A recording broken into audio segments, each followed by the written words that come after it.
2026 ebesi Friday share watema na ne nyina ne se DLFM ba ye bone nyase mukumo tema fo emani abeje pam every time community 1 ekopem 25 ene de wenya pram ashama ne mpatem kronkra hodo atwa tema ho ahia nyina ne ye benti munhia ye pam na ba ye ba no ye ma no kwa ye ba ne pa se me premani awa mu emu oden sa eyi no nyase mukuma kora san dade no ye ba ne ye programs ahodo nyina betodwa watema edikan ene daso e ho mo bia DLFM morning show team ni nyina pa ye kwekram dwumade mid morning show efiashi ga ne dom ye pa bi sanso na die kase ye bo ye ba betuatua ho no ma nyase mukuma DLawa radio mu ya santoa me ame wa fa se pa na Adjoa Sikapa chem himane ne dom eba sanso na obetia ne sane aben wa ha silver lady fita sa kato ye ba drive time for so ba sanso na awoso DJ fiba nwomo no in fact wa better say yes ewura we say yam ne santi ya ba na nwomu tuam yema wani so agye mo benya mna nso ene DLFM adwuma yefo den komo kan mo de mo hawato ye adwuma ko nanim na Ghana fo nyina temonka enya simkuma na adwuma de wa tesa no hye so sem eye frame condoms ena fin su krompap ena sound masters ena fa hoka ne santi bra yakopon ya adoma February 13th ne ye nyina yenim se eye bosome a eye odobosome te nyina yemfa nigye enkobotom e wotamam DLFM 106.9 yamna ne any home of legends and great music we ne adwuma kwasu asese yentenase ne yemfa ne mra no sia ka se bona masomo akan kafo ye mienu edi amegye so ye wofa osia de yo the one Nhyiraba Kwadwo Sammy bi mene Adjoa Agyei Sikapa ya da ya ho ya ba ya de kasebo no ekire mu ankasa ebesemo na nsa na no me wa fast kokofu sewa wo si de ya kasebo no eye de anya Sekutu sebam enyo de ni bia sekutu sebam ye mwachigo sekutu sebam midian kokofu sewa sekutu sebam DL kasebo de hinta no de pa hontoma DL News.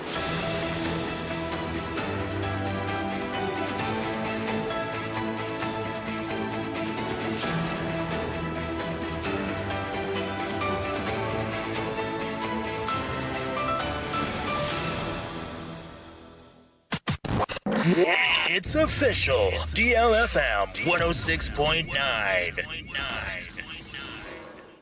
Yamamo akwaba afitu mlikande share yen ewo Facebook and YouTube na kasebo no yamfa emunchiremu ensamum yen share kasebo na se enfemfiri osoafo no na hwe oman Ghana esikasem eso mekire finance minister Dr. Kessel Atoba Forsen adensem atudwa echirim sem aban eguso ebo adwumaden ahwe amaska kwa oman Ghana ne wo kabima nyina wo pa oman a yetu fom agudie pa yeska kwa wo so a na ye Ghana ne sente o kirem se sika kwa no ye mpagya ne nyina mfa nkon mabrofo no no momfa anye gold change magana fo nto na isa brofo nya ho sika piwa ngombotom da ebi kura nsi ne sente aban beboa pa na sika kwa no atuma dandani wo manyim na boa memfididwuma atumi akonka na Ghana fo pinso afa so anya dwuma ye na atuma dandani akoton ne sika sem no atimi akonanim opening ekirem se sesi ameka sei Ghana man penin egusu am wanum any gold eye coast refinery penifua kabuma one person moboa pa na ne anya hwekura no eye metric ton akoto a eye gold na yetunu Ghana ha no yebetumi abone dan nani na sebe ye Ghana fo nso dodo na no ebetumi afaso anya adwuma yem na ne kasa mu bieu na oda nsem edi same nyakopo ya atoma kyese ne anya hwekura no anya hwekura no na watwi bia no oman sebetumi aka ye 2 metric tons of gold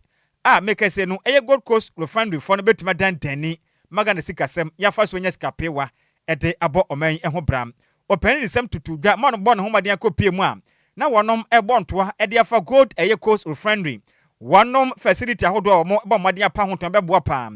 na wonom adadens ka kwani ewo manyim ewo na wukuadai ogefo bosoma yewo na taso enan enfempem yenu na de nu sem na Dr. Kessel Atoba Forsen echirim sem anomompa wei eye Ghana man penia ni suade hu no pese oboa na oman Ghana sika kwa na yetu no yempagya ne nyina emfa kwama na be homaden adanden ne oman so sikasem etimi akonka na mebu no pinso afaso anya adwuma ayem na okirem a yanka nkyere Ghana fo say gold board egusu bu adwumaden ahwe sem nyankopo ya atoma kese anya hwe kura mpo no wo metumi ato sika kwa no be 2.5 tons na watwe bia no beboa ma gold ahodo adanden no etimi akonka na moment so yesikasem etimi agina brane let me first on behalf of the government and the people of Ghana, congratulate the Ghana Gold Board for an excellent work done. And also to thank the Gold Coast Refinery, working with the Rand Refinery. We have seen that clearly the vision of His Excellency the President has been implemented. In 2016, His Excellency the President John Mahama, was here to officially open the Gold Coast Refinery with a vision to begin refining Ghana's gold. 8 years on, when he left office in 2016, the then administration never implemented the vision of the government and the people of Ghana. We came back to office in 2025. And in January 2025, during His Excellency the President's first State of the Nation address, he signaled the formation of the Ghana Gold Board, which was an anchor in our manifesto. In fact, Parliament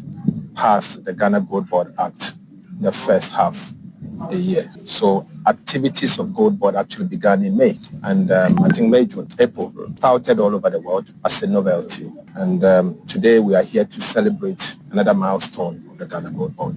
Clearly, this company in no time.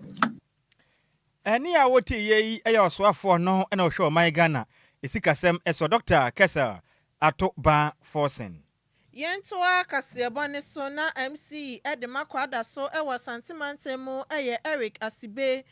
kokobo akwama mo omote ebe yesofo line se amomu nkoshishishinra bia ewa ye mechanic shops no ebembe wo mesanse no nam so anaja sihie etimi eba na yade assembly no ebo ne homodin so betimi ate tax force na ebe yo mbekọ ejoma hodo sanso ana shops ahodo sane ebe ye eja hihie entimi emba no matimi Jumedia eno ekoso wo honum se bibi wo honum na omo ye na se no benam so ameje hihie timi abom betimi asia no kwan esan sa wo hwe eja no eto mechanic shops ha eye shembe ye duasanan etimi ahye dwoba na chese yare husem ye papa na hwehwe mu omudi kan eye ye no echese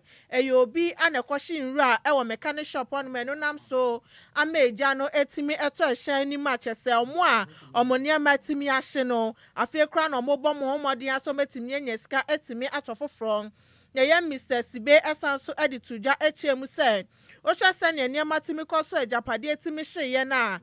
ya rewosam ede ama mo hyen no etimi hye sanse ekobasa na cheso mabrabo ni na etimi ayebasanto mo fento o madwi mu se ekobasa mo shinra emomu ko shinra no ewo ba bia mechanic shop ewo honom se ne be ya sa rewosam no entimi ensin Sanso anodi tuja no chemu se yade anadmo any municipal engineers for edi hihye pagu akwamo omo a omo shops ahodo timi hye no eya fe na omo sanso esi ne foforo no no MC ene eya nadmo for sanso na engineers na ko ho no mekohwe se ne niema esifa ekoso no mo ne nsɛmtwefo twetwe nkomo no MC eden semse edi tuja some modern bo amashase amobo no ebia na ntimi ankowie peye eno nti assembly no kra ne nsam 20 packets aye roofing sheets odeba abeboa mojumedi amudie enchese nko entimi mo dinosaur sa eno ti ye de nadoa mo de bebo so aka won de afei na ye de nkrata edi echi akwa aban mu eminim sane aban no se awoye ne o seti awoma ne ma ene munyuma amoya ama aban no ho ato ne nti no enche bia ne sese obi ate no obete e ma ayefe ye de ne ayate no se eyeja ene obi so yi eno ti ene won wadi nkomo bebre ade ebe ye ja hyehye se ya ye nwura ne ye hye wa ha no ye mpa bi wa ha no eno ti going forward ne ye ne won mpanyimfo be hia ye ne mpanyimfo ne hia ye behwe kwan papa ahonidie ebe fa so aba na abetena aha no mu jojo Enwechi ana MC Kwadwo so edi tuja na ochemu se ade obo municipal assembly for abaso ye pa so motamachi eye san ye no ekosu ni na ade omo obo Muhammad ase o metimi ede hihye pagu akwemu se ne be ye ja hihye bia entimi emba And then Adjoa Assembly no abeye every omanpanyini any minister Ashanti regional minister any MC said you must abeye na Adjoa nsem chese ye vita for the enten ho bi say and then omabeye sa do and we chese yo ampanifo bi ta yechi it is say no I was say so afutu odi mai na ye de ose eye oyo na etudi adwuma aye omo a omo obi no so ama so ya asen fi say omo akas na ye asade we aba. Eni ya wuti ye Eric Asibe ono ana municipal chief executive de makwada so ewa santimantemu na manibo ye nsemtwoni Samuel Foribuatin na different santimantemu ebesom ye. Yanto akaseba no so ne yenkoso anyire mu ewa santimantenem. Ne nyina ye nim se oman Ghana homasua ebekọ nanim ne na betumi akonkan na oman yakoye nim empunto mu a se de mpanifo kase oman bia da ache homasua no ebehia kyerkyerefo. Na meka sa kyerkyerefo kuoku batan hodo bi adwa wone mu kyerem am Ghana ban ene mpanifo bi eni wone mu di kotomamento mehwe oto agro bi a nyame anim nukure ni enya nde ombetumi ni aban na di sa agro ni nti sa ban hwe ni ya woma wode ama ban sesi fom na meka sa no members at the Senior Staff Association of the Kwame Nkrumah University of Science and Technology Trinity I can say KUNST empanifo omodia na omaka bia woma hoto atiatua kyerem a wone mu kwade suanda mu enkwankwakira de adentia condition of service and offensive fair wages and salaries commission for ene wone mo to atabia jezere mekase de kwakwankwa na omate wone mate ate na sabe wuti obi kwakwa na wotena atena nkwa na de fa no kwan ho wa mamfa mra kwan so wodwa opanti momodi akotena fie na ban hwe ade a wapi hu ye pam na sana moto wei ahyase endrada na ye brada na omo hyase ne oman Ghana ene ya miamia hudo pi oman Ghana suapo ahodo mu akyerkyerefo ne mpanifo pi na tietua wonom ankwade suandem ankwankwakyira de am KNUST akyerkyerefo ne mpanifo pi so atakyira dwumadie enyasim kuma omudi ko janko bobo muti na womonsa ekyirem sem ene ye nchede o biada akwaka onua no ho tetifie ede wonom yinimu nuane a nyasim kuma na national chairman Edinburgh University Senior Staff Association ya mwafasi George Ansong akasa ekyirem sem na mianza ne mako miensa na ha wonom saban antumi antu ho anamon a oye kyere no enye na ne kya no mbebejai omu kwotena fie emre ne awie kopem saban ebete wonom su frame opani kyerem a ade ba ko ha omo pa wo manyim eye condition of service adenti na bind om condition of service ni edi agrosa ne senti fair wages and salary commission penifo momode na omunsi nkonwa na mo kyerɛ wo mo de ntia mutu sa na mo yentesa oya kyerɛ ne de nya ne kyena na wonom beja akram eno wachi nso mo kyerɛ mi sɛ aban na ote abanwa so no meka sɛ no wo mo tie 2 pension contribution no abanya tua bi na denti na watua afi we de na 2020 free 2024 bepem sa 2025 de abanya boya fi taduku ene watwi na ni sɛ sabe pani bone a wayi mframa wo dwam na sa sika ne de tie 2 no 2024 kwapem 2025 no aban ntua na wakwa tua 2025 ne 2026 na chesa aban na adwen sɛ ne de obeyi wo musuli anam empanifo kyerem sɛ dapida wa montia sɛ ne ntia sɛ kyerem sɛ sika no so aban ya Agyei sika o ye de wa mo kyerem a yanka cha aban sɛ sabi empanifo mo kyerɛ de nso o mo ya nipa ne ba na ne nyina ne sɛ wa mo kyerem a eye staff for the University of Mines and Technology Kumasi wanu Unimark fo no so mo kyerem a omaka omabom amika so makwa institutions mako miensa ede so aban atoma jeje mu ne senti aban pese wo kyerɛ sɛn sa aban hwe ne ye bedu baabi no kye so no wankasa ene na soafo kwotena classroom ekwakyerɛ mo franda vi sɛ sabe yemfa yefunu pan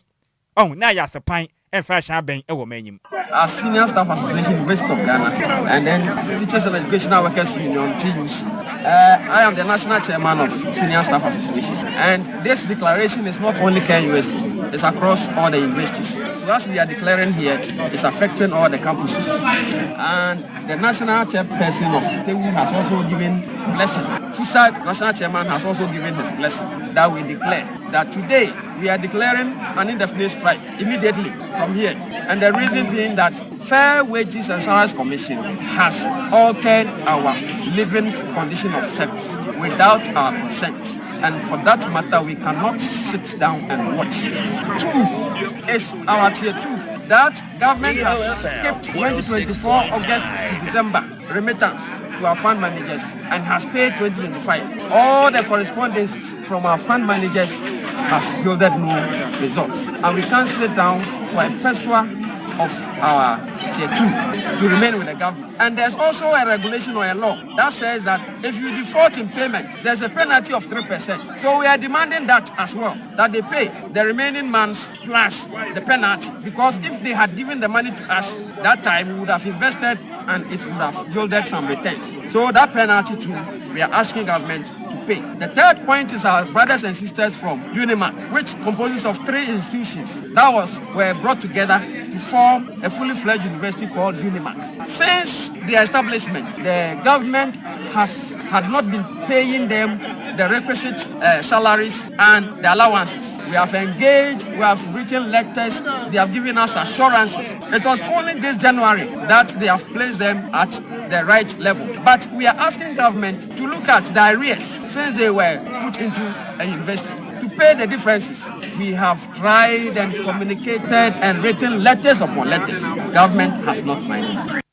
Any angrate ya chira anya de abaya na adwen say one wonom ABC enkunwa. Any awuti yono na ye national chairman Edinburgh University Senior Staff Association Mr. George Ansong na wote nenkan. Na no wachi na de ye kase bobogura mum ewo KNUST adisuafo na afinsa wofo no betwetwe kwana mo kire me say ye de akura ni. Ebe ha o ma adisuon fi se de akoso yi aban ahwe ni ye na one mpenifo enkunwa amfo mo ebo eso apede amfa mo pa na sa ban yi nani de sesebe peni bo na wayi mframa odwom de a wo ma adisua ebe ye basa pa. Yeah, I just came around to do a refund for the University of Ghana, but I just been told that they are on strike. My child did apply here, but he didn't come to school. So the policy was that you can get a 30% refund if the child doesn't come up. I was actually here to do a refund, just to see that the DLFM 106.9. All across the country, people need money to push in their demands. But then I think if there's something that can be done to curb these issues, they should be done as quickly as possible. To pay an amount of money and receive my transcript. But when I came, they are closed, they aren't open. They said they are gone for strike. It's going to affect me because I need a transcript right now, but then they are not open. So, time's up. Any awuti ye eyo my Ghana abata na ahwefo ana afenso adisuafo mu ko school ewo Kwame Nkrumah University of Science and Technology for no mu kire mu say in fact etuate a ekekirefo na te ne de bedu bebi no madisua ebetum aha omopa emu nkire mu na de asum na mane boy yensem kire ni Samuel Foliboaten na difira santemantemo ebesom yen Yentoa Kasiabone Suni Anjinemu Ewon Knampni Mantem Hana Yawaso West Municipal Chief Executive Dr. Michael Mensah Atuja Chemu said Ade omo besha Shia Community Clinic Project na say ye opportunity international center no bebua ama yareshe etimi akoso ye municipality nim sane ebeya omo so omo ntimi enkoye private hospitals ne so no ometimi anya akwanya ama yareshe etimi akoso no kasa dwumadi omo de dade de bo fam sane ebeya ombesha ase esi community clinic no ana ye Dr. Michael Mensah tuja na oche ma schools ahodo abimbe ni na enetimemfo mo ni na no menya akwanya etimi akoye clinic ono ma se ekoba so mo yare na se scampo anomu ni obetimi akose na ebe betimi ahwewom na se adwumadi we beboa sa na ebe ya pomode ho nsam so betimi akoso ewo man Ghana mu no mu hwe anim se yebusumi nsi akosi nwatwe ntem de na chese omatimi esi clinic na wie na bro ne nsam kasa no odin sem say tuja. The essence of salt and net salt cutting is actually to improve health care within the Shiashi electoral area and then the Ayawasu West Municipal Assembly as a whole. A lot of private hospitals are run, but enye obiana obetimi afford the private hospitals. And see, in the wisdom of His Excellency John Dramani Mahama, we have decided to do what? Bring a community clinic so that obetimi serve all the income groups, the low income, the middle income, and then the high income groups. And the community, a community clinic, and see, we shall be a society clinic, no? It's just at the entrance, so that we serve the school, no, and our community. Then 6 months, within 6 months, and our maximum, between 6 and 8 months, a baby project with. Eniya Utiye Yawaso West Municipal Chief Executive Dr. Michael Mensah Nanuachi and a principal at the Opportunity International Center Mr. Mawuli Sogbe and so Ekasa HMuse a school for more honum 1,500 into some mama kwanya ne so metimi asi clinic ne wo honom beboasa ne be yom so no se koba se school for ni bi so yawe on betimi akono matimi akogya yahwe esan se wo hwe ni padodo a wo hye ahye ne important mu na chese ayawesa bia bi sa enu ho na ha adwen into se adwumade ye omode abanu betimi aboa wom na sa project nso omobeye de yade omani asoye. Population is 1,506 and our staff strength we are 102. And to be like health, we need health facilities so much because almost every day almost na yes we yare now we yare on to me but teachers who a bit to me but no bones na omuhu form into esa rush clinical around into yes that is we any municipal any other institutions on bet me aboa na anya we health facility wa ha enti ye koya na MC oti yesre no oti no see and there's a infirmary is just a small place be for just healthcare no I didn't on see clinic my for school na bet me community enti ye dey asida be ma MC no any government no because omo ya dey pa because we share student strength no 1,506 any staff no 102 no what means say we need health facilities pa enti ye bon pa say said on my can say within 4 months or maybe a mine no na be cost fine na other ones no na ye here because school no here near be brave assembly hall any near my any assembly hall so ye bon pa say sa we na be back to life. Eniya Utiye Mr. Mawuli Sogbe no anaye principal at the Opportunity International Center na maniboye nsem choni Emmanuel Poku edusi adodo na bonemrani se DJ Active ana de besomye yanto akase wono so ene ansan tufa enfie ne fanchire mu ewa sante matani mu biom na me ka se Department of Social Welfare and Community Development at the Mafija Kwabre North mensenem ewa sante mantemu wo mo modin ahwe nipa fa ahude nipa setrem puntu pam na wo mu kire mi sei ene o mani abere se krotom se kwan befo so mbebo pa na nipa setrem atumi akonkan titiru ene ade sha wo modi dem ne de me kire persons with disabilities no PWDs wo mbebo pa na asem na bono ho modin ahwe be nipa setrem akonkan ni senti mabo ho modin pa e de ne ma pa bebo ma nipa setrem akonkan e de ama de sha wo modi dem ani nyina da no eye mensin common fund mu no mkofa free ya wo mo etimi de atu sa na mompa etesa na dwumade na mutuo no mu kire mi sei Ghana mampeni John Dramani Mahama eba ye no ode hyepa gwa kwam opese woboa na sabi nimpa bi a wo Ghana mu no impuntu akoso no yenkwanya ne kwam de biara da ne senti sabi se nipa di dem a na nkire se na wie ya ba nkire se nipa na senti aban pese woboa sabi ye obi a wadi dem no onkoya adesoa enkonkoto abusuan so na abusuan ne nto no pa hwi na nipa ne kwankwa tena street team kwanchan sere nuane ni sika saa ne ya bone jese ne ya 10 years ya ba ne se ha dwen de senti aban pese wo bo pa na se nipa madi dem nso wo manka se nya sika de bi hwefie de bi hwa wonom ene wo mo yere na adwumade to dwa e wo mra mpanimfo echeche ne ma pi ede ma de hya wonom ededem e wo mansini mu am de di kan eye chest freezers eno wachi eye industrial sewing machines mfidi ade pamade papa ni bia ye de 9 mfidi jese ne electric one papa bi pa kwabani sie ni mu na so bomfidie ni mu aba wotare ntese obapama ma eno wachi nso ene ye fufu panding machines ye mbedi fufu pa mfotem hodom me ya mede de beko ma wa mame ene mfidie de pim fufu omunya bi pam afin so hairdressing equipment mfidie de ye tire omonsa kan ye wheelchairs adihye betrem wo ma modi dem sekan bi cylinder and afin so bena hoto omonsa kan ni nyire ne mbebon kwampe wadi be ye nuane atonton crutches keke ka ho pi na physical bottom ba mode ade ma wono nya sim kon bi kotuatua modi car brace ade hye modi demani age pam na ade hye omo kirem say in fact dwumade we no emu ode na masin crutch ade ma ade hye mo wo afigya kwabre not kirem am ane moto a woto no peso aboa pa ne senti ebinum so krampo ensa ka eye bidie ene asikire emo indomie ne ne ma pia ka ho a sika botene tekire babo mpom sika sem etimi akonkanem na dwumade ne kwaso na mensin krache ede ma de hye am wonom wa figya kwabre not mensin mo nyamfo Emmanuel Jackson Akuma Echirima Adeshia Monsa Kaja Pade Mohuma Den Sembotuma Hwesu Ye Papa na Chama Mankasa Masetna Pa Etimi Akonka no Chirema Aban no ne mensen bakwa so aboa na sebe Adeshia Moditem no Omo Sitram Etimi Akonka sebe yo Mankasa mfo mani kwato nipa de sani so ne de biada omo so betumi abono Masetram ayede enti the tintin tie nyina ne se dwumadi a omampani e de share mensa no titru ye nuanom so a menso so beka ho bie ya nipadua no ho baabi DLFM 106.9 how kakra na me bia ye nuanom bia omuni sa ha no mutube ye no ye na ye nyina yitumi eye ti sa dwumadi ne ye dwumadi a me hyase a na me de eboa ye nuanom a wono mo so edidem na se na omampani e de nhye yaba se ye famamo ente se ye esi obaabi no aye no kresa mo ko nkrata mu no kan we go nkrata no aba ni usumu nyina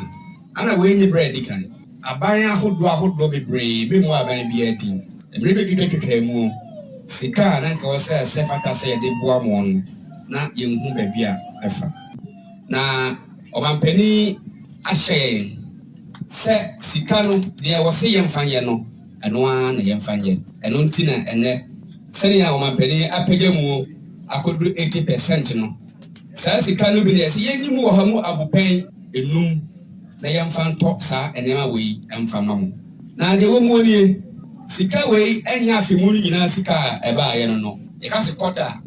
ne sa de bia wote mu enai ebra ne ye we price ne ye emrante ye franka ne etepa mu se enai na ye wi ne so ha ne esi fom nti se wo pa mu enai a ba ko na friend kota nsu bia ye bosome miensa enti enema ene ye hu ne ha se yi no aye kota ba ko kota mienu sika ana ye de atosa ne ma wonyina still aka kota mienu sika eno so no ye be call the next procurement processor ebetoto niema na yade aboa titru ye nuanom a modidem na ebinumu epese omudiga ebinumu so ebeko school ebinumu so de eyese omeko ayaresabia ebinumu da nuro so ebinumu so ewose yetua omo ayaresabia ehoka medical bills emamu enti dwumadi amun hu na yi enye de gu ha nkwa na disika na ye ebidi ye omo school mu a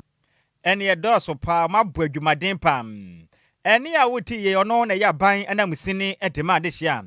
wanom ewo afigya kwabre note mensenem ewa santimentum oniminyafo Emmanuel Jackson Akuma ena wote ni na no wachi na district coordinating director edema afigya kwabre note menseno eya Mr Anthony Amate enso echirema bobo no homoden pa na o mahwe na mensini nani kotu awisie ede edi achede ahodo omode ama adehia wanom edidem sebe beboa pa na omonso dwumadi a ombekodi no betumi ache na dachi bia no omen so enya so emfaso. The items are not meant for sales. The items that we are giving you, they are not meant for what? Sales. We will do a follow up. We shall come and then see whether you are using the item into good use. So when we give the item to you and you go and sell it, we will also follow up and see that the law will take its course. So those of you that will be receiving the differences, you are to use it for what? Business what? Purposes. You are not to lock it. There are stories where some of them, sewing machine, they will lock it, that their children are in primary school, so when they grow, they will come and use it. You are to use it to do business. I don't know. Enti achedia monsaka no. Monhwa pa se mokọ no. Monkwankotena so emfa nkogimani. Monkotonton. Monfanya adwuma pam. Eni a wuti ya district coordinating director edema afigya kwable north mensenom. Mr Anthony Amate ena wote ne nkan. Na eno achi ena adehya wono madi demam. Wono musa eka achede ne nase emu oden pesie pam. Edema ban ena afiso wono mense ka chichirim se de omayen. Twede yampon yakopon ko nhira so a onhira wonom impirimpiri. Yebo mpa ye no chese le bi odwumadi no. Na wuya na watwen. Na mani mahama. Yedana. DLFM 106.9. Afigya kwabre no. Ye DC eye Chief Jackson Emmanuel Aguma yedana seka. Meti wo na menye ni daso na menim se mafefo a me ne wo mokọ no ba graduate eja nanso enne enam o madomuti men so metinya ko tia me school slow na obo mpaye chia dwumadi ni so na say omote say FM stations abie omu machines ya na PWDs for ye na ye dey aseda e ma wo ye da obi bia asenya ko pensrawo me da aban DC ene asame mayase e won hyehyɛ ye pa omu ye ya ebi sun me nso ene aban a ɔte so ase ene mpanimfo aka nyina ya me sra wo no onye okese na wonu adisu no enko so na omra mu ma obi bia amen mada aban ase me call hospital na ya twa me nine na me hia mbo kakra ko etu asika no se me ba ya wona me mame se me kotua hospital kan timi da wona ma se enti yeda wonom ase pa eni a woti ye yadehia wonom edidem ewa fija kwabre not mentioning our sentimental no modi ase da piesie edema wonom aban enamusene oniminyamfo Emmanuel Jackson Akuma na mani boy yensem training Barbara Kranten ene difiri asantemantem ebesom yewe yenyina we so na yakenka madwenkyere ni bi emfanso manumre yi yanko Facebook no say na me wafa se coach Afrane de aba na se coach Afrane oboase no hwe difiri ena wase obesere Enis aban so wo pa na wonomma akuafo na tetenem nye de titru no koku akuafo na mo brepa ne senti aban efena ni kotu awisie no ntua akuafo ne ka no mo bredodo junior purpose e de aba na wase good evening dear good work yanso ya dase master plan junior kentampo de aba na o kirem se kasebo ne de in fact o enjoy news ne pa enumrei na ni age kamana news ne mu o de say no wase o da yase na dwumaden kase a yeboso mo man wase nchia kase enkoma Hajia Safia Mohammed incoming MPP National Women Organizer medase obete Kofi Parliament de aba na wase since I was born say changes pa etimiasi pa bukum za only working in books but the mind of people is still not changed any patrimu de dadana e de ba dia hey e de akura de ehuni ohwe life e de free aguna bobikuma apa I say yenwo ye nanso ye tudin Ghana fo no I say edin sisan ko a wonya wo ye utudin e de ade kasen na me wafa si JC mentor e de aba na say DL news with wafa Nhyiraba Kwadwo Sammy B ene Adjoa Agyei Sikapa in fact birthday man I say news ne more the son manam a new pandemic in Ghana e more the rough cram na pega da bana say koko farmers are suffering Ghana man penitri omoko no mo bread do na me wafa say sweet Elizabeth de bana so ma yadwo lovely crew papa bi o say live DLFM news so much sweet Betty ni Odifi Lebanon zone 4 Samson Richard ahwe de aba na wase good evening Nhyiraba Kwadwo Sammy B ni Adjoa Agyei Sikapa in fact mo ye adwumaden pa na kasebo ne mo de na nam DJ Ghanaman fide nso am na ye DLFM nice e wo Bwetire station DJ Ghanaman ni wase DLFM adwumaden aye bono e yo na po emu de ye pam boa ma bright e de aba na wase good wase God bless you all won so nyame nhyira opi me wo fase na Barbara Kranten de aba na wase greeting to Nhyiraba ni Adjoa Agyei Sikapa hwe live e de free odobroni Janche se watu afri apatrapa akwatena odobroni junction ho be de pa me hwesa nsense de odobroni hwa ne de no me wafa se apatrapa onko bio me ka se me wafa se jesi atena se yankwa hwe se nan so me wafa etumi enya bo ni bi hede ye no tumi eye spring up na ade ma go ba ya wafa ekosi sei mon spring up na fe mon samra back as I said ya madin kunim ba no kra ma head ma should go mun ka go. The problem is that I think the referee is for them. The referee is for them. I remember I scored a goal. And after jubilating, they cancelled the goal. Why? Because it's for them. It's for them. 2 goals I would have scored. I was heading to the post. The post saw me. And I saw the post. Then immediately I shot the ball. I didn't see the post again. Is that not something?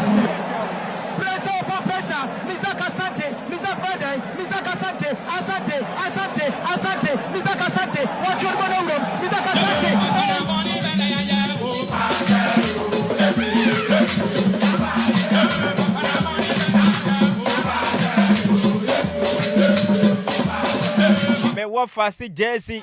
mentor atena se ene ensem no waboaboa no pa na boa pese se de ala wadwumadie no obehwie ni nyina guo de magana de hye amonone bibire mu omanyi mu ni nyina wabɔ modin abondo sopo de besum ya nimre ye nkwa ne chene yama na kwa ba no wo fase jersey ne mpom di sei ya ofa nyankopɔ na adom bibia abɔkɔ na wonso e twede ya nyankopɔ adom ɔde adom abɔ adom so yete apɔ na watwim de ntumi nhia ye na watwim ntumi nhia eno asumi hu se na asenafo na ache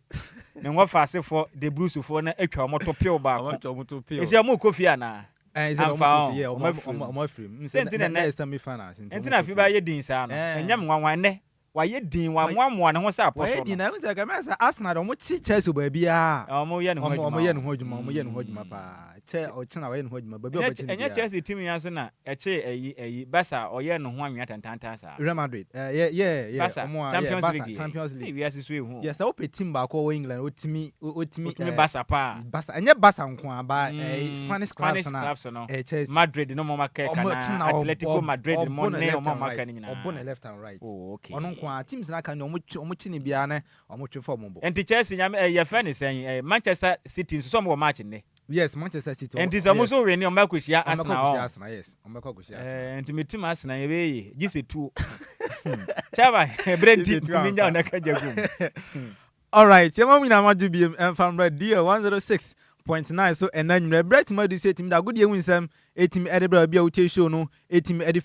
free bia akopiem de ade ofa Kwadwo Sammy bi so no haram ordinary monyam etim ta show no chi etim de mam sa so kopiem de Adjoa Agyei Sikapa so no etim hanum say bi ana kopiem de Coffee Taylor e de rom wo Facebook akwa betim anya bibia no etim ahwema bia na etim akwa kopiem de ade ofa Kwame Afum ene sports team nya na etim serve as executive producers a omtimbo machi do mam team ni show no etim edabonti no meso am di show no ebro medin no e de awuni Jesse Mark e frame sipakea metim agi so ma bia no etima konka yentimi sha asem famfi local tebe dia na ese ne sitie ukopiem dia ade MTN FA Cup round of 16 fixtures no ade ese ne sitie ukopiem dia ade 11 wonders amono ade ometima hia atram de visa ade ada wo chana masa game no etimi akoso e wo Nhyiraba Sports Complex sa so ukopiem dia ese ne sitie on the 7th February no ese ne sitie Nations FC e betena fie no mato omsa e da fresh Swado All Blast ena mediama betena fie no mato omsa e da fresh FC Samate sa so ukopiem dia team FN say True Life team FN say has for come nam for no for Kwadwo Sammy bi wo team nam for True Life wan hwe abeka say asori ni nemum e team ade omso metima tena fie no mato omsa the fresh Heart of Lions no omso no omatim ni game na team da hye so on sa so no kopiem dia ade Dreams FC any team FN say International Allies no e betime e da redam so no etim honom kro bia Kumasa Sante Kotoko omani team FN say Biana Stars ade say game no betime den ye pass no etime honom sa so no kopiem dia team FN say Techima Liberty Youth no ometima tena fie no mato omsa da fra Red Tamale United am so no sa game no bibia so etima konkan so no etime hono dia brekum Chelsea ometima tena fie no mato omsa da fa team FN say Tamale City am sa game no so no bibia so etima koye so team hono we say and a round of 16 e MTN FA Cup games a ebetimi abas no kopiem dia ade akro bia Kumasa Sante Kotoko MTN FA Cup no ade omni team FN say Biana Stars so no and ebetimi sa game na etima hye so hono eno ne ebusa coach Karim Zito say ukokopiem anaso be PM e Ghana Premier League na enyo mantimi nshara enkoye mfa makro bia Kumasa Sante Kotoko na kopiem mo MTN FA Cup omoni team FN say Biana Stars e kwa akobo no enyo makrampo no ebetima koso sen krampo no e na ma team FN say akro bia Kumasa Sante Kotoko yentie nsema coach Karim Zito etimede to udwa. Good game, better than what we did in the league. One of the worst performance I will admit was against Heart of Lion. And one nice thing about football is you always have the opportunity to make amendments. And we use the Adjoa to make amendments to please our fans. And being the defending champions, we have to show that we are really the defending champions. All right, we say any sama coach FN say Karim Zito so no etimede to dwa fa game amoni Adjoa Stars ebitima ball MTN FA Cup no e honom se e honom no yen friends nko pie won sem from there say na city ade a Ghana yemma na omatima di infia duo no say 20 year under 20 no ade Sunday omone oman FN South Africa so no omo U20 so betimi e the game etima so we sa game we say no World Cup qualification on for 2026 into betima qualify we betima show yonko no ade on first leg and second leg ni wi a ade a World Cup metim about 2026 U20 on mana fam no ade a obetimi so no etima akwa koginam e da ma so team on Sunday kopiem dia ade a Accra Sports Stadium na Ghana ye U20 ma no omone South Africa so U20 so no ebetimi dia akwansi so no etima hyesama bia no etima konka so team on kopiem dia da first leg and a second leg and obetima abama bia no etima konka ye honom and ya twa ben coach a no ginam e ma Ghana ye ma U20 no ne ebisa ne se coach fan say Charles Simpson ade asa game is meeting about Sunday no and more preparation towards the game cramp no and no cramp anything. Unfortunately, one of our players got injured. We are forced to let her go. That's Latifa Musa, who was also a very strong part in the team. So it's unfortunate, these sort of things we cannot predict them, but there are others to step up. So we are good. All right, we say and in some coach FN say Charles Simpson so no etim to joy break bramo and nanwumre wo dia 106.9 so your friends unko pm on 7 from the say in the city ukoko pm ababa FN say Ivy or say owususu dia ono ode a ono na captain a oginam edema Ghana U20 and I say e won mana fam no and you bisa say game a money South Africa betimi abon Sunday or Accra Sports Stadium no why captain a oginam edema ye ma mo U20 na say U20 no on so in some cramp and mo preparation towards the game crampono and no anything. We've been training so hard. We've been taking it step by step, and I think we are almost there. The energy is getting up. Everything is intact. So I can say we are really prepared. And as you know, South Africa is very technical like us. But I think at the end of the day, there is 3 things in football: either win, draw, or lose. So we are just hoping for the win. We are. All right, we say any ababa fans Ivy was say bonsu. Etimedu to drive far Sunday game omo South Africa man so no ebetime e de ahihya so e wa Accra Sports Stadium yen friends nko piem dia ko piem e wa house for so maso e dia omo captain fans Benjamin Asare so ko piem that next week ade a house of folk omo de kro bia Kumasi Asante Kotoko e baba Yara Sports Stadium no ade a nyoma so no ebetime akoso ye da ma da 2 clubs from person ho Accra so no e na ebetime ne yonko pieto so no etima twa anwa so no etime honom ko piem dia ade a last game a house etime boy na branch fans Benjamin Asare went man them and only etima twa ben no dey busan say captain one our captain out them edema house uko piem that next week ade amone kro bia Kumasi Asante Kotoko and betimi na hye so baba Yara Sports Stadium say game no cramp no obi pressing towards the game no and say coach no etimo opportunity say koko ginam na goalkeeper so no edema house ya say cramp no and obi pressing cross no esi ete edema team defense house of folk. I just say me Juma, always I'm ready. Except say bia ye ka say wasa wi one umi ana tinas because Juma dey bia nyemi kwa na metimi ayede aye Juma by ye me tuma dey say metimi ye metimi ayede approve because once say me Juma dey by as at now towards to the match mindset in bia tough because nyama be breed am ni man am bon pan say nyama me awodina dey wo makumi man dey person me achieve no let me brem man. All right, we say and in summer branch fans Benjamin Asare so no etime to jafa game omo kro bia Kumasi Asante Kotoko ebetimi abon next week no so ko PM GF so aso e dia ade a ket years okreku ono and na ye the FA president so no e Ghana hadem say ade wetima abonten etime ni nsempi so etima to dwa o say Ghana ahead of the World Cup etima akoko 2026 no your preparation o say ade ebetima about 4 friendly games and o hono man sana World Cup no class no etima about we say ni nyina no e ya o kan say ye say Ghana so ebetima na preparation towards the World Cup na ebetima akoko June July ni mu no and omutima bisa ne say na Ghana cramp no amai be cramp na no obetima about that friendly 4 games na o kan wasem no say ade ebetima about 4 friendly games na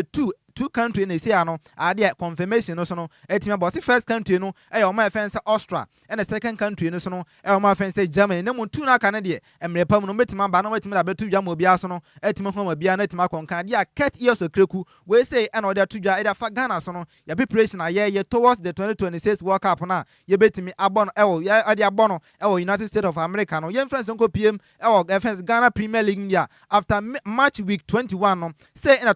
top scorers no no esi uko PM dia abrante fence Samuel Atakumi ade o goal stars wetima she 8 goals and abrante fence Richmond Opoku osina kan edema Young Apostles ade on wetima she 8 goals and abrante fence Emmanuel ano osina kan edema team fence Nations FC wetima she 7 goals and abrante fence Prince Tweneboas no esina kan edema Basake Holy Stars on wetima she 6 goals and abrante Otwalas no abrante fence Emmanuel Mafu osina kan edema team fence Aduana Stars on so no ade wetima she 6 goals one ma bia no etime kon kan so ko PM dia goalkeepers omatima keep more clean sheet no sene sitie abrante fence Zakaria Musas no ade osina academy FC Samates and abrante fence Mohammed Kamara so no esina academy Krobia Kumasa Sante Kotoko saso abrante fence Benjamin K Asiedo so no ade osina kan so no ade matima fence Bechem United one so wetima keep 10 clean sheet we say so no and top 3 ye break bi dama and then last story yentimi fa local between ya so no entimi mra you no ko PM dia ade most away wins our Ghana Premier League no esene sitie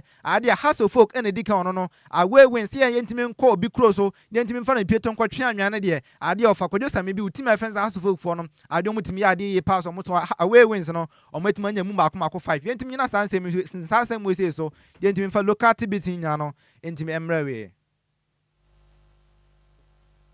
Lumba in Super Natural Mineral Water. Get a grip with that super break. Lumba in Super Natural Mineral Water. Get a grip with that super break. DL Power Sports. DL Power Sports. DL Power Sports. It went there. It jump up. Dead down.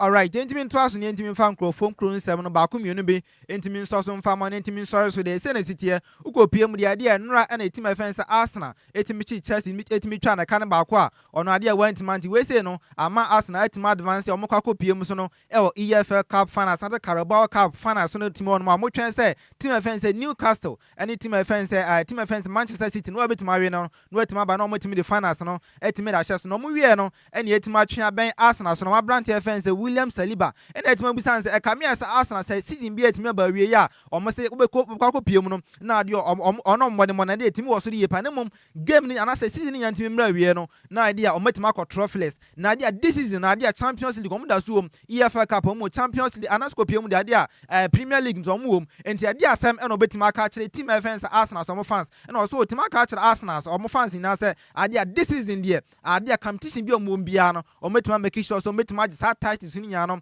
atima bia so atima konkan so say there uko PM the Arsenal supporters no o matima brese season bia mra wie no o say ye ka de no o say supporters o matima kan bre ye pan so we Arsenal supporter there o say kan akoma so timi 2 yam say this is in there tro anase competition bi o mo bia no o matima just hard titles na ma bia so no atima konkan ye France nko PM e wo Arsenal for so maso ye honom de o head coach e fence Mikel Arteta o fa so ko PM there say na sitie papa fence Mikel Arteta o sha say ade a otima coach no so pe clubs wetima show mu ye pa on the coaching career no na say na sitie ade a team fence over Hampton Wanderers wetima sha na mako 10 times and no a win otimi nya over team fence Chelsea no Chelsea so wetima be kan ho a so pe team a papa fence Mikel Arteta e on the coaching career mu no wetima sha na do die pa so na ade a team fence Chelsea so na no a win otimi nya no ama Chelsea so wetima be kan bia Chelsea so no ade wetima sha na 10 times we say so no and in some free Mikel Arteta so aso ye ba ye break bi da mo enanwumre o die 106.9 so enanwumre uko PM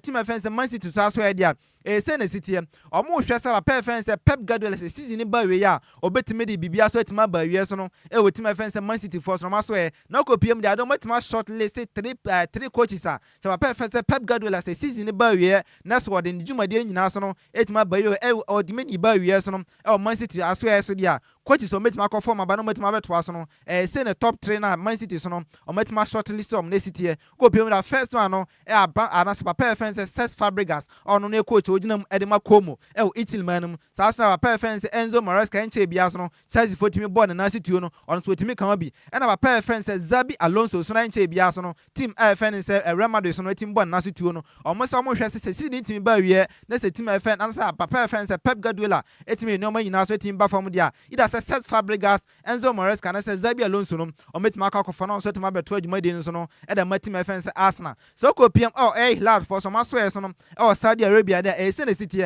Abrante efense Ruben Neves no ade wetima extend the contract no till 2029 there Abrante efense Ruben Neves no ade wetima to aso le na kan so no e da matim efense hilal mabia no etima akọ kan ko PM there Saturday di anim ya team efense Manchester United team efense Tottenham Hotspur no omutum the game back so betima isa so team on nima papa efense say Michael Oliver and ade EPM panyimfo so no omatima boni ni so no and amabe ono nemda meko ono nemda meye the center stage and so no and amabe referee obetima ginam game team efense Manchester United and Tottenham Hotspur so no ebetimi eda sha so Sunday so no team on uko PM there say na city Bundesliga player of the month no ko PM da Abrante efense Michael Olise so no etimanya nominee na Abrante efense Mario so no etimanya nominee na Abrante efense Lucas etimanya nominee and Abrante efense Luis Diaz ono so ade wetimanya nominee so no ebi ho no ma yehwe say Sam Abrante so no emu ba ko so betima the Bundesliga player of the month of January so no ma bia no etima kon ka ko PM Manchester United for some so dia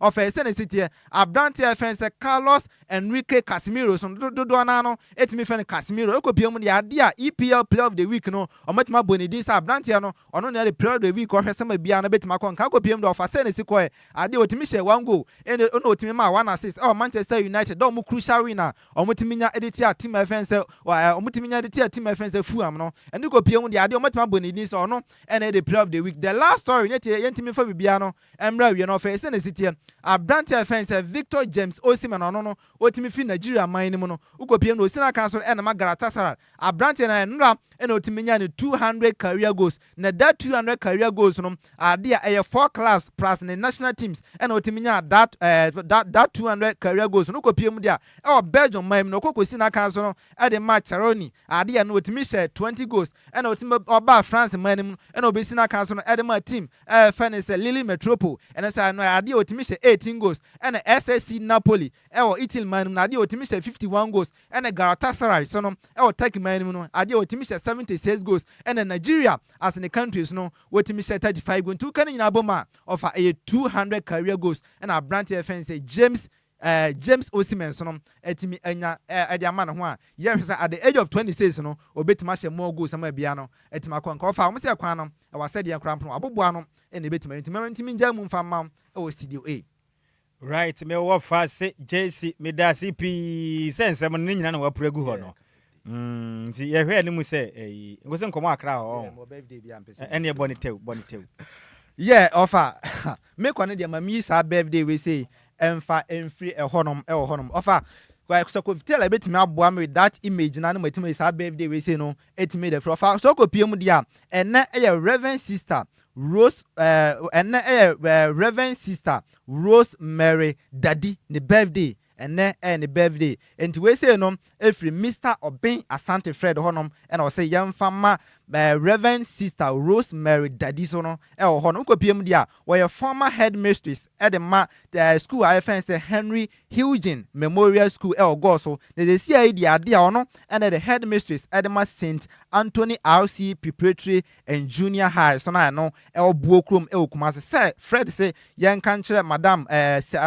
Madam Rose said or said so ko piem dia ade a otontoma e de mana ade a afi emma so ade no ebetimi atete saso ko piem o maniska so a obetimi adi ama na timi da sa na mu ade obetimi aka kire na ne se Nyankopon hira no onto ne nkwandam na ade a o ma no kwatenti no ntimi nya 106.9 so no etimi say Fred say yen kan kire say ade a wodo so no etimi o hono yi pa nti na ade be o ya ma ne bia so no ade na nani so no eden etimi eso sede Kwame Nkrumah ene ya santo etimi ba Ghana omundin no etimi ka ho no ma mafiri ho a still na etimi suom ho ade no say Fred say yen kan kire say ade a saaso ene betimi so etimi aba wakwan so no etimi ho no nti say Fred say yentimi ma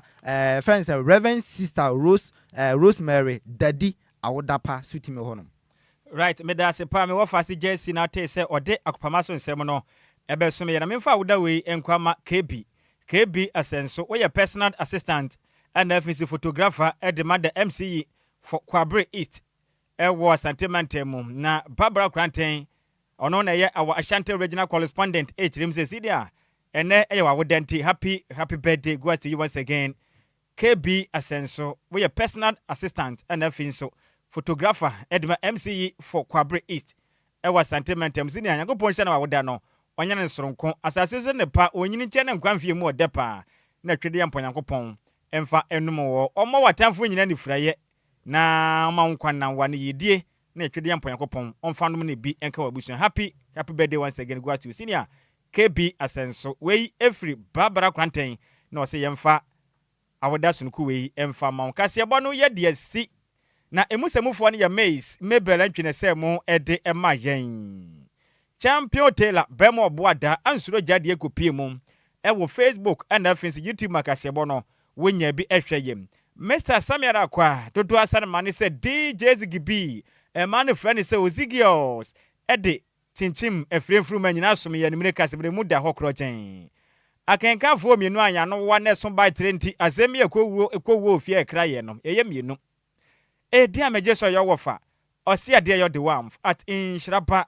Kwadwo Sammy B ma hoteden ene baba me Alhaji Trasun hey there be said in me dia chef fridge aba Trasun tell me dia chef fridge kakra sesi ade wo so ne yota fridge dia ko file ma wo wo dia bo din na enko Adjoa Agyei Sikapa wo mra ne ye ne wedding ba ko ne ye den 11 se no etwem anti 11 na twem isi akoyefu 11